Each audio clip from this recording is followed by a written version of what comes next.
आज के वतन के सिपाही किस तरह होते हैं। ये जमीन बेच देंगे, ये आसमां बेच देंगे, अगर सो गए कलम के सिपाही, अगर सो गए कलम के सिपाही तो ये वतन के सिपाही वतन बेच देंगे। नमस्कार, मी चंद्रकांत ठाकरे। या व्हिडिओमध्ये एक पुढील व्हिडिओ आहे, पुढील भाग आहे तो नक्कीच सगळ्यांनी आवर्जून पहा। प्रकरण आहे मालवण सिंधुदुर्ग कोट किल्ला।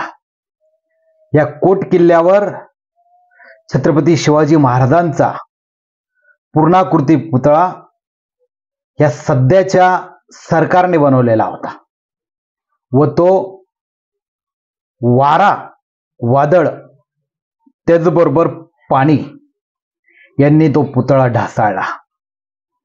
छत्रपती शिवाजी महाराजांचा अपमान झाला।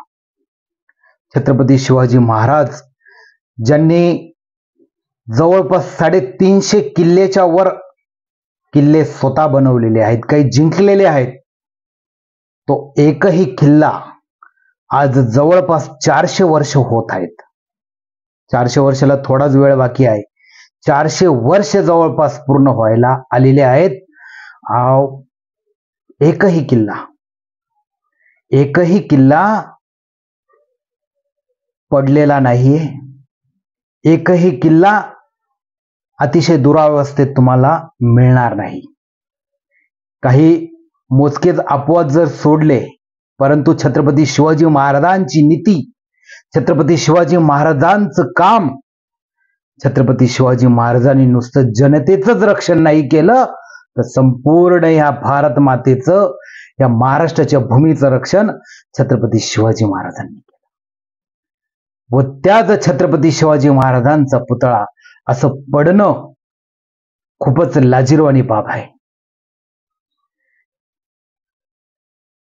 या सध्याच्या असलेल्या सरकारला किती घाई झाली, किती घाई झाली, आणि त्या घाईघाईत छत्रपती शिवाजी महाराजांचा पूर्णाकृती पुतळा बनवला व थोड्याच दिवसापूर्वी भारताचे प्रधानमंत्री नरेंद्र मोदींनी त्याचं उद्घाटन केलं आणि ते उद्घाटन केल्यानंतर तो किल्ला कशा पद्धतीने धरात्री झालेला आहे हे आपण पाहिलं आहे।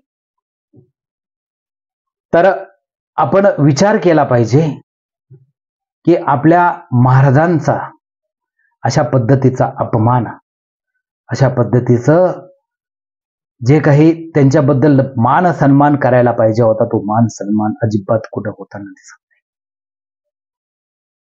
शाहिर हूं मैं, फर्ज है मेरा आईना दिखाना, शाहिर हूं मैं, फर्ज है मेरा आईना दिखाना, मैं लाशों पे गजल कह नहीं सकता, मैं लाशों पे गजल कह नहीं सकता, इस जुल्म की जो सजा दे, लेकिन मैं इस जुल्म पे खामोश नहीं रह सकता, खामोश नहीं रह सकता। नमस्कार, मी चंद्रकांत ठाकरे। स्वागत आहे आपल्या माझ्या YouTube चॅनलवर।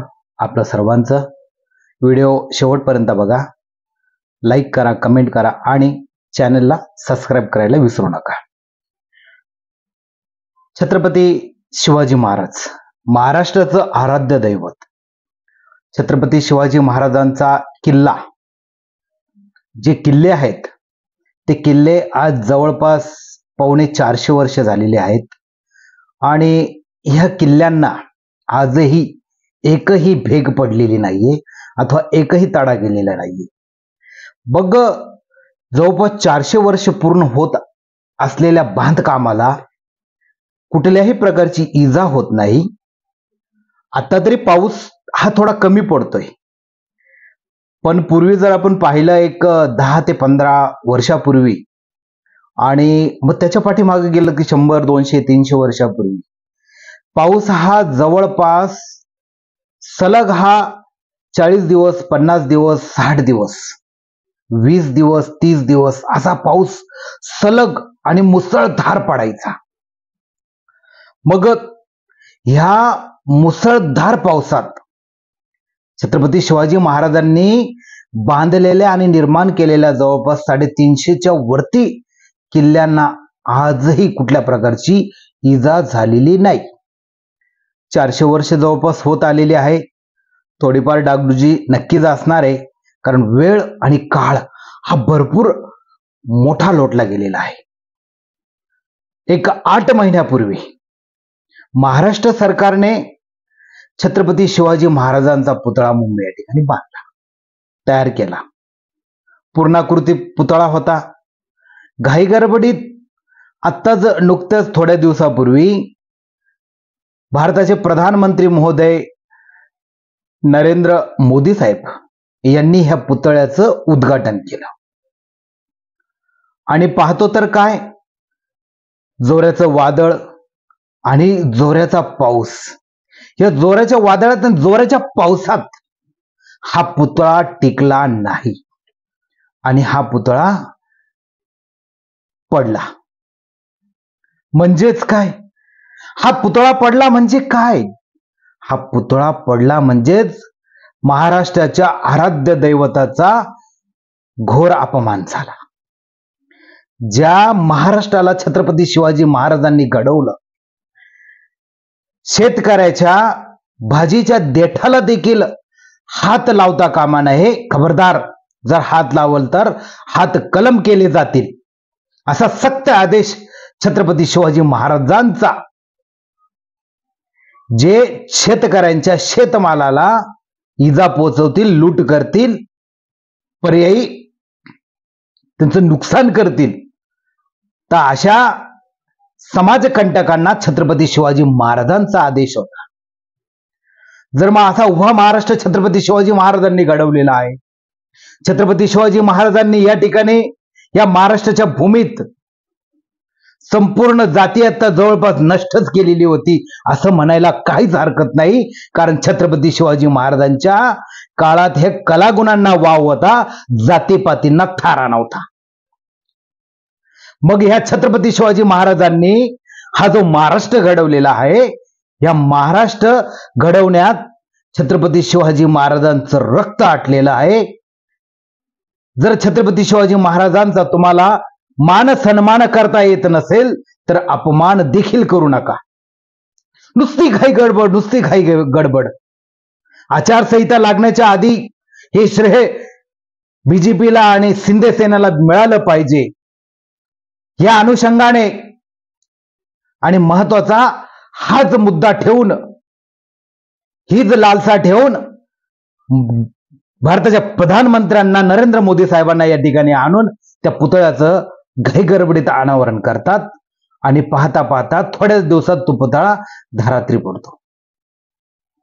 आपण राम मंदिराचंही तसंच पाहिलं. जानेवारी महिन्यात 22 तारखेला राम मंदिराचं उद्घाटन होतं, लोकार्पण सोहळा होता. त्या लोकार्पण सोहळ्यानंतर जेव्हा पावसाळा लागला तर त्या ठिकाणी ते राम मंदिर देखील गळायला लागलं. भारताचं संसद भवन बनवलं, काही हजार कोटी खर्च करून भारताचं संसद भवन बनवलं, ते देखील भदभद भदभद गळायला लागलेलं आहे. अरे लाजा नाही वाटत?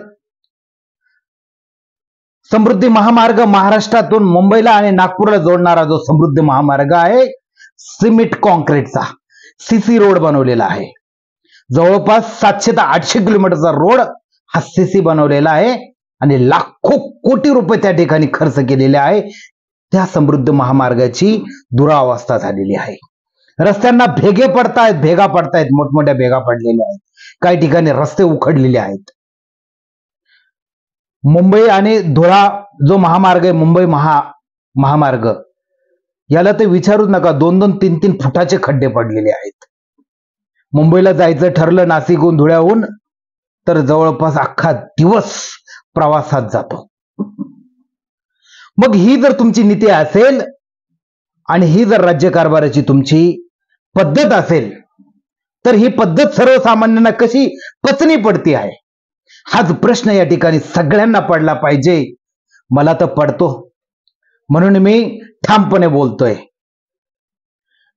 शायर हूं मैं, फर्ज है मेरा आईना दिखाना, मैं लाशों पे गजल कह नहीं सकता, इस जुल्म की जो सजा दे, लेकिन मैं इस जुल्म पे खामोश नहीं रह सकता. अन्याय होतोय, जुल्म होतोय आणि आपण पाहत बसतोय. हे पाहणं कुठपर्यंत योग्य आहे, कुठपर्यंत याला पूर्णविराम मिळाला पाहिजे का नाही पाहिजे, हे आपण ठरवायचंय. जनतेने फक्त जगायचंच का? स्वतःचा घर प्रपंच पाहायचा? अहो, ज्या ठिकाणी राहतो त्या आजूबाजूचा परिसर पहा किती गलिच्छ आहे. त्या ठिकाणीचे रस्ते पहा, किती मोठमोठे शहरातील रस्ते पहा, खेडोगावातील रस्ते पहा, पावसाने अख्खे रस्ते उखडून गेलेले आहेत. योजना, नुसतं योजना, नुसतं योजना योजना योजना. हे योजनांचा फार बट्ट्याबोळ झालेला आहे. थोडे दिवस योजनांचं गाजर दाखवतात आणि योजना नंतर बंद होतात. मध्य प्रदेशमध्ये पाहिलंच ना, सरकार आलं आणि योजना बंद झाल्या. लाडकी बहीणच शिवराज सिंग चौहानांनी ती योजना चालू केली होती, आता काय झालं, बंद झाली. म्हणजेच हे काय, इलेक्शन पुरतं. पाऊस पडला की बेडकं डराव करताना पाऊस निघून गेला का बेडकांचंही डराव बंद होतं. त्याच पद्धतीचं या राजकारण्यांचं डराव चालू आहे. हा आवाज काढतायत आणि हा आवाज कशामुळे काढतायत, ते निवडणूक जिंकण्यासाठी काढतायत. निवडणूक जिंकण्यासाठी काढतायत. मग तुम्ही आम्ही गप्प बसतो आहोत. योजना, लाडकी बहीण योजना, लाडका भाऊ योजना, शेतकऱ्यांचा बट्टाबोळ, महिलांना 1,500 देऊन एकीकडे 15 लाख रुपये विसरून जायचं असं म्हणतात. फक्त 1500 रुपयात 15 लाख गुल. वा रे वा, मानावं लागेल, खरंच डोकं आहे. आणि आमचं डोकं सुन्न पडलेलं आहे. आमचं डोकं शांत आहे, बधीर आहे, निकामी झालेलं आहे. केव्हा जागे व्हाल, केव्हा जागे व्हाल. छत्रपती शिवाजी महाराजांचा अपमान होतो.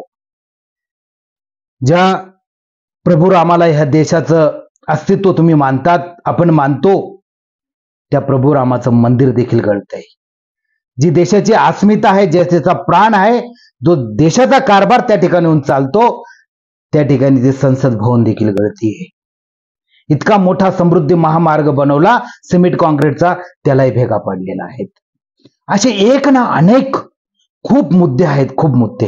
हे मेजर मुद्दे या ठिकाणी मी मांडले. तर आपण या गोष्टींविषयी केव्हा जागरूक व्हाल, केव्हा आपली तळपायाची आग मस्तकाला भिडेल.